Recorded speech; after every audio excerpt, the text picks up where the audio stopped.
eu quero estar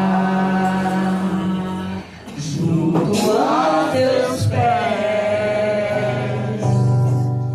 pois prazer maior não há que me render e te adorar.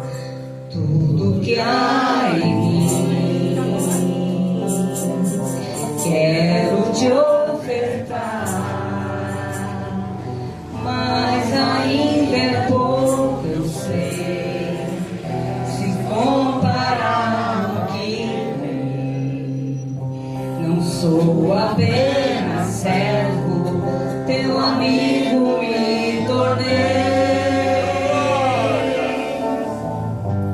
Te louvarei, não importam as circunstâncias, adorarei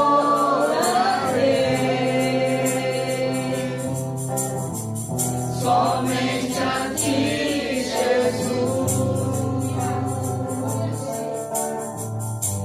Te louvarei,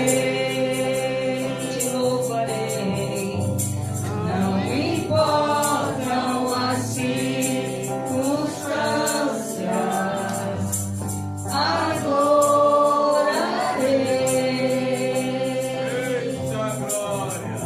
somente a ti, Jesus.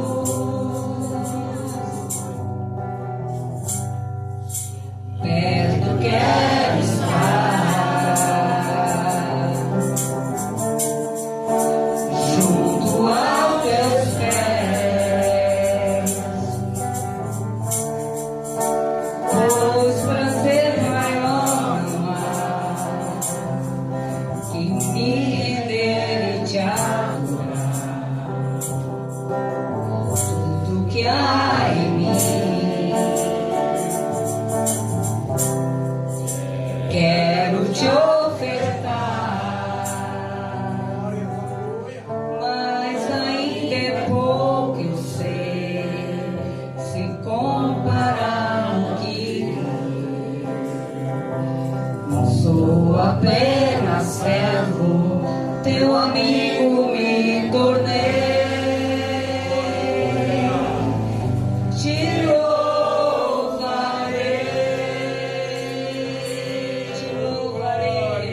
não importam as circunstâncias, adorarei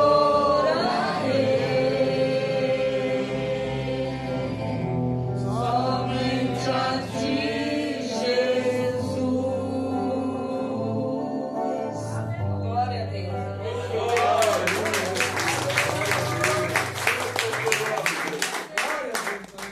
Deus de poder e glória. Deus me colocou já faz tempo a falar sobre provérbios, né? Provérbios, como vocês sabem, era de Salomão, filho de Davi e Betseba, né? Ele fez vários provérbios, ele não é assim, o autor de todos, né? Mas ele fez a maior parte. Provérbios, Eclesiásticos e Cantares. E é atribuído a ele os Salmos 72 e 127. Reinou por 40 anos em Israel, construiu o primeiro templo para adoração do Senhor e prosperou em todas as áreas que vocês imaginar. A Bíblia, né, para mim e para os cristãos, todos os cristãos, é um manual para todos que aceitam Jesus como Senhor e Salvador de nossas vidas. Quem são os nossos primeiros mestres? Os pais, né? E se os nossos pais forem evangélicos, melhor ainda, né? Porque aí nós vamos estar na lei do Senhor. Glória a Deus.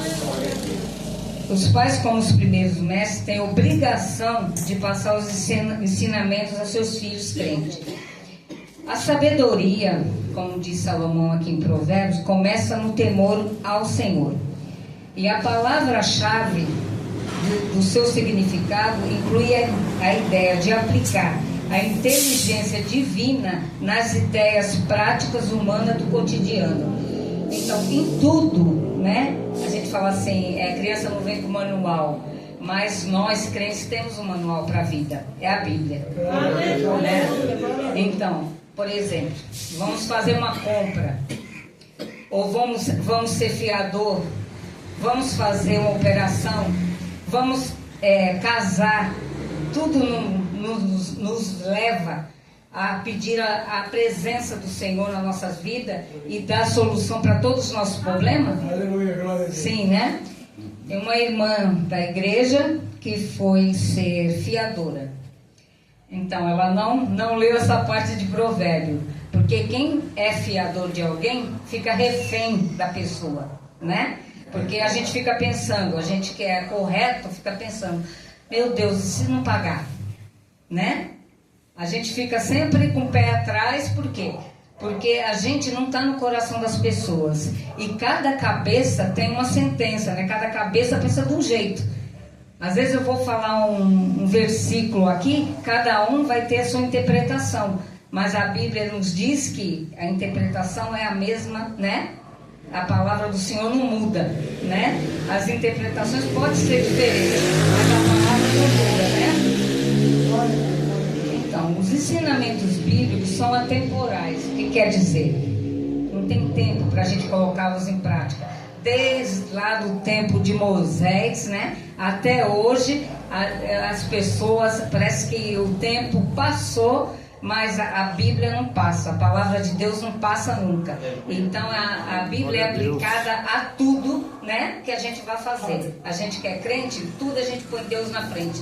Vou no médico, que Deus me ajude, né, para que seja uma boa pessoa. Coloca as mãos nesse médico se for fazer uma operação, né, em tudo na nossa vida, gente. Por isso que às vezes as coisas dão errado na vida do crente. Por quê? Porque não põe, né, Deus na frente de tudo, né? Não adianta a sentinela na frente da casa se Deus não está nela. Então, antes da gente também pedir alguma coisa, vamos colocar o nosso altar, que é o nosso corpo, que é o templo do Espírito Santo de Deus, em ordem, né? Não foi assim que falou para Elias? Coloca o altar em ordem primeiro, porque ele estava todo quebrado, né? Colocou em ordem, para depois, né, colocar as ofertas, para depois pedir alguma coisa ao Senhor, né? Temos que colocar a nossa vida em ordem sempre, para depois pedir as coisas, porque aí vem, né? Quando a gente está correto, justo, Deus nos justifica, aí vem a resposta do Senhor. Os que aceitam a palavra de Deus recebem com sinceridade a sua graça e aprenderão com o Espírito do Senhor a agir com sabedoria em todas as circunstâncias. Então, né, o Salomão, ele não pediu riqueza, ele não pediu nada disso para o Senhor. Ele pediu o quê? Sabedoria. Então a sabedoria vem de quem? De Deus. A inteligência pode ser da gente estudar, né? Da gente, né, se empenhar, né? Tem vários métodos para a pessoa decorar, ser inteligente. Mas o importante não é ser inteligente, falar aqui, decorar a Bíblia. O importante é a gente entender a palavra de Deus. Aleluia. O seu verdadeiro significado. Aleluia. Nos fortalece e nos dá ânimo, né? Se a gente está com o espírito, né, aquebrantado, todo o corpo da gente fica quebrantado também. Mas se o nosso espírito está em Deus, a gente, né, levanta até da cama moribundo, né? Porque o Espírito é que vivifica o nosso corpo. Aleluia. O crente sincero e leal, por seu amor e fé em Deus, não quebra pactos assumidos diante do Senhor. Exemplo, a aliança matrimonial, né? Se a gente é adulto, isso é certo? Se a gente é casado? Não. Tem provérbios. Você é preguiçoso, isso é certo? Não. Tem provérbios. Você vai casar, né? E não sabe, né? Nossa, não sei se essa pessoa vai ser boa para mim, porque enquanto você cada um está na sua casa, tá tudo bem, né? Mas quando você vive junto, a convivência faz a gente ver os defeitos, né? Faz a gente ver os erros da pessoa. Então, se a gente é crente, os dois, Um perdoa o outro e procura andar junto nas palavras do Senhor. Então, o meu povo erra, né? O Senhor falou, por falta de quê? Então, é bem por aí, irmão. Salomão orou pedindo sabedoria, né, a Deus, né? Então, no reinado dele, nesses 40 anos, ele construiu o templo, ele foi o melhor mercador, né? Construiu frotas de navios, trocou mercadoria com os portos, abriu estrada, fez um monte de coisa boa. Salomão começou a pecar quando? Quando começou a se relacionar, né, por dinheiro, por troca de moeda, né, nos casamentos dele. Porque Deus já havia falado, né? O homem deixará a sua casa, os seus pais, por causa de uma mulher. Não falou que ele teria que ser poligâmico, né? Que ter várias mulheres. Então, por aí entrou, né, a desobediência. De Gênesis até Apocalipse, o que deixa a gente, né? O que faz com que a gente se distancie da graça do Senhor é o quê? A desobediência. Isso aí está em todos quase os livros da Bíblia, né? Israel pecou por quê? Né? Ficou 40 anos no deserto por quê? Murmuração e desobediência, né?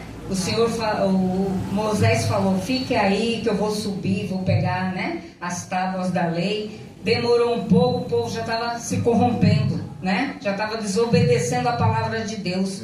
E o povo que mais viu a glória de Deus, né? Por isso que irou o Senhor, porque o povo de Israel mais viu a glória de Deus, né?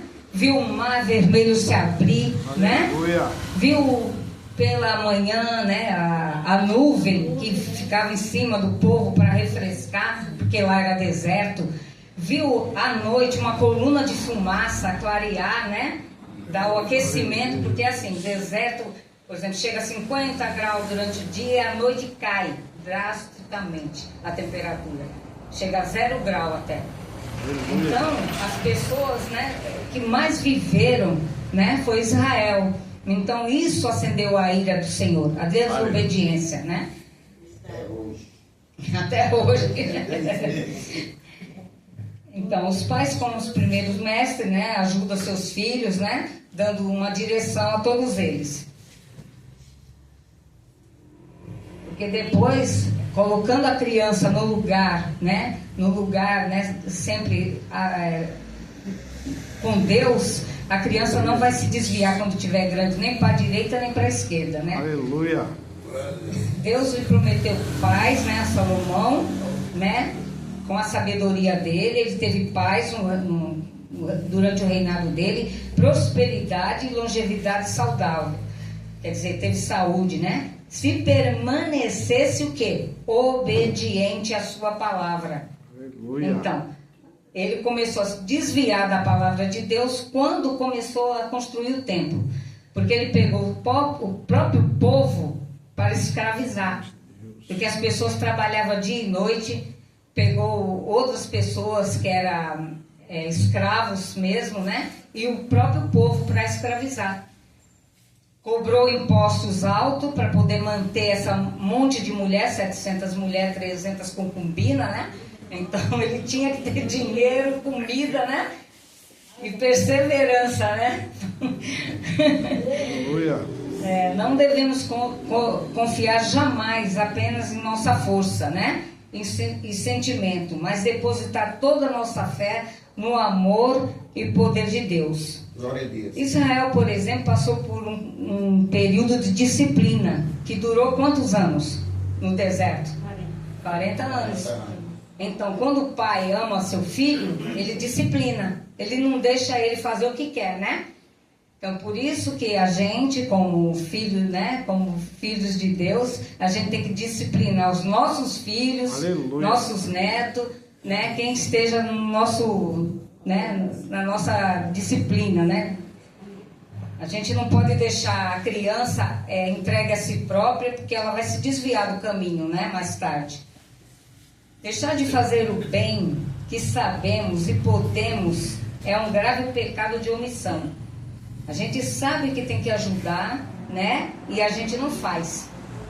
Por ganância, por comodismo, seja por que for. Isso é um grande pecado de omissão. Então, está em Provérbios.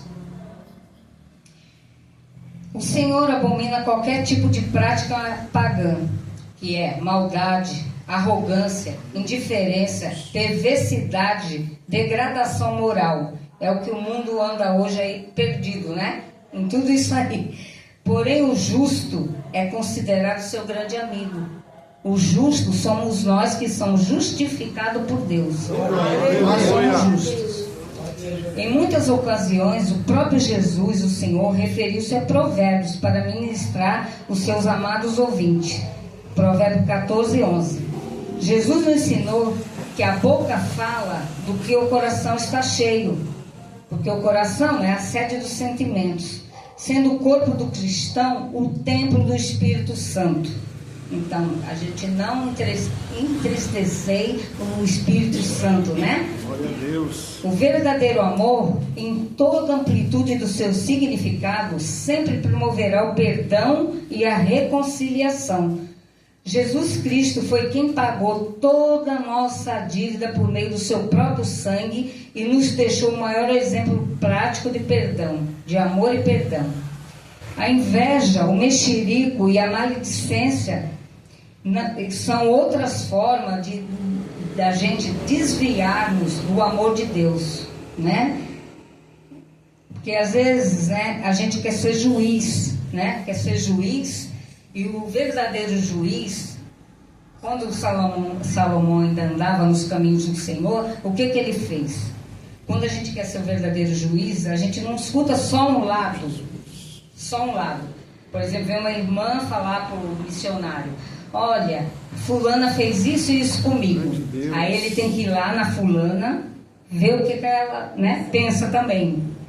E aí, dessas duas opiniões, ele tira uma conclusão. Salomão fez isso, né, com a sabedoria dada por Deus. Glória a Deus. Tinha duas mulheres e duas crianças de colo, duas crianças recém-nascidas. Uma dormiu por cima do filho dela e matou o filho. E a outra, o filho estava vivo. Aí à noite ela trocou. Só que a mãe reconhece seu filho mesmo pequeno, né? Aleluia, Jesus. Então levaram até Salomão. Aí ele falou para mãe falsa: então, já que vocês não chegam a um consenso, eu vou repartir a criança no meio. Aí morre, uma fica com um pedaço, outra com o outro, só que morto, né? A verdadeira mãe falou: não, eu prefiro que fique com ela. Como ele descobriu? Por quê? Porque a verdadeira mãe queria o filho mesmo com outra vivo, né? Então essa é a verdadeira sabedoria. Antes de julgarmos as pessoas, a gente tem que não estar no coração delas. Um pensa de um jeito, outro pensa de outro, né? E aí como é que faz? Vamos entrar em contenda? Não. Na casa do Senhor não tem que ter contenda, tem que ter entendimento. Chega na irmã e fala: ó, irmã, a senhora quis dizer o que com aquilo, né? Às vezes a coitada falou por falar, nem quis dizer nada, mas é os nossos complexos, é os nossos, né, as nossas dificuldades de entendimento é que dá em um monte de contenda, né? Gideão poderia ter feito uma guerra, só que com palavras brandas ele não, né, terminou a guerra. Já Davi, né, Natan, né, que falou palavras duras para Davi, irônicas, o que aconteceu? Davi ficou irado, né, com ele. Por quê? Porque palavras duras incitam a ira, né? Palavras brandas acalma a ira, né? Glória a Deus. Glória a Deus. Em muitas, o verdadeiro amor, né? Então, ele promoverá o perdão e reconciliação. O que fazer para nos livrar da garra do maligno e da destruição certeira? Obediência amorosa e sincera aos mandamentos de Deus.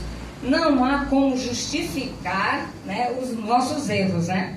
Não há como justificar más intenções, deslizes morais, pecado. Isso não tem justificativa. Então, né? como é que a gente quer ainda, né, que Deus nos justifique?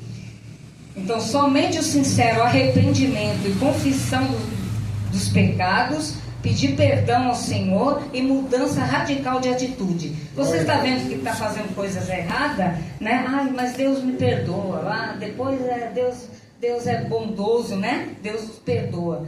Mas Deus não quer que a gente continue no erro, né? Então, se Ele não quer que continue no erro, então a gente tem que se, né, redimir, né? Procurar fazer o certo, né? Glória a Deus. Porque se a gente estivesse fazendo tudo certo, não daria tudo errado, né?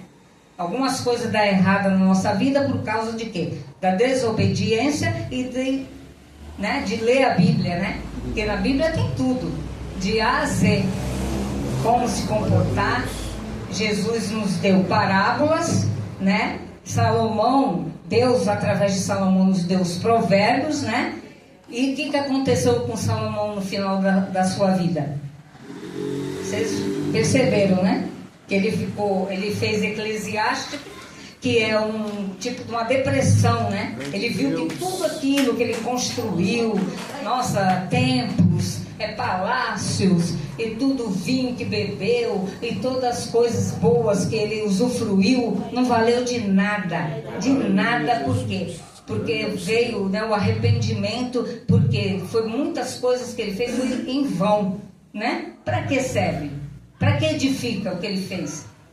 Ele fez um templo e ele não ia orar depois. Porque ele começou a construir templos para as mulheres, né? Queimar incenso para as mulheres e fazer idolatrar os deuses pagãos. Então não adiantou. Ele mesmo caiu em si, né? Que ele fez tanta coisa errada, né? É bom quando a gente cai em si, se arrepende, né? E ainda dá tempo de se redimir. Ele já estava velho, aí só podia passar o bastão, né? Para frente, não dava mais para fazer nada. Aleluia. Porque esse monte de mulher, se às vezes o pessoal fala assim, eu sou casado com uma, já me dá trabalho, imagina 700, né? Não é fácil. Aí ele que procurou, não é mesmo? Misericórdia. Então, aí o que aconteceu com ele no final, né, da vida dele? Mas com tudo que o Senhor concedeu a Salomão, mesmo assim veio o declínio dele, né? Porque ele fez o povo dele trabalhar forçado, ele se rendeu à idolatria, poligamia, começou a pedir tributos altos para ter, né, respaldo, né, de sustentar tanta gente, né, tantas mulheres, tantas concubinas. Trabalho forçado e tudo mais. E aliança sem Deus ele fez. Ele fez aliança com o Egito, um monte de lugar para obter retorno em trocas, né? Foi influenciado pelas suas esposas. O seu coração se desviou do Senhor para o casamento com outros povos, crendices e religiões. Afrontou a Deus por adorar outros deuses. Ele não foi sábio com suas escolhas e não obedeceu os mandamentos do Senhor. Porque no mandamento agora que engloba os outros 10, só tem 2, né? Amar a Deus sobre todas as coisas e amar o teu próximo como a ti mesmo. Ele não amou a Deus sobre todas as coisas porque ele, né, teve várias mulheres, né? E aí com essas mulheres vieram os deuses dessas mulheres. O seu coração se desviou do Senhor por casamentos, afrontou a Deus por adorar outros deuses. Deus levantou opositores contra Salomão, terminou sua vida de um jeito melancólico, né, e depressivo. As suas más decisões, oprimindo seu próprio povo, desperdiçando sua vida, apesar dos seus dons e talentos, né, que Deus deu a ele. O dom da sabedoria já dá outros talentos junto, né? O talento de negociar, né, que ele fazia vários comércios, fazia vários negócios. Então foi isso que aconteceu com ele. Então, façamos uma pergunta. Qual é o meu propósito? Cada um tem o seu propósito, certo?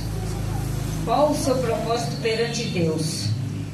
Você pegue a Bíblia, não só a parte de Provérbios, e veja se o seu propósito se encaixa em alguma dessas, dessas histórias, dessas parábolas, desse provérbio, porque aí você achou seu propósito.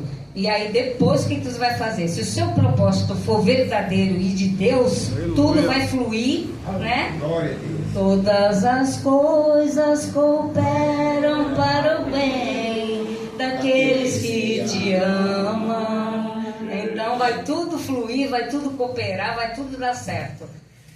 Eu deixo os irmãos na santa paz do Senhor. Glória!